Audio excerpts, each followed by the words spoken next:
it all started way back when I was in Seattle, just straight out of art school, doing illustration work and getting, whatever I could get. And I'd always had a big interest in music, and that was part of my teenage years was going to punk rock shows in my small town that I lived in. And when I moved to Seattle, I started discovering that there was a big music scene that was happening there. And so that was a lot of that was highlighted by a local music magazine in Seattle called the Rocket Magazine.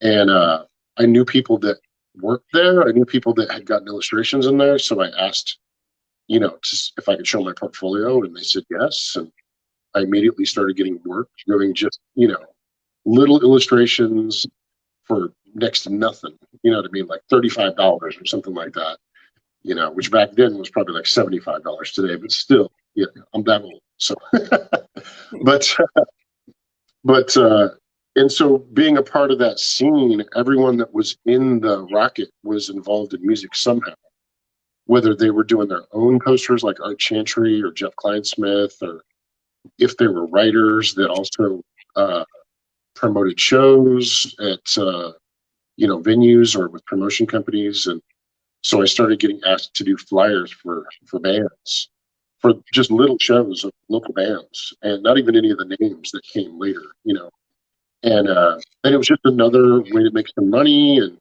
get my stuff out there. And I would see my illustration in the magazine where someone would go, "That's cool, you got this little illustration." But the thing that was instantly stimulating to me about doing stuff that went up on poles, where it was all around town, and I got people that would say like, "Holy crap, I saw your stuff everywhere," because it was just being saturated on poles, tacked up, and so that was kind of cool. They were bigger, so that was kind of neat. And so I'd always loved doing art as a kid, and I'd always loved music. And so when that kind of really came together as something that clicked, it was kind of an epiphanous moment where I was like, "Holy crap, this is like bringing these two worlds together that I love," And it was instantly just like, standing back and watching people walk by and stop at a telephone pole, just being like, "Yeah, this is kind of neat. This is different.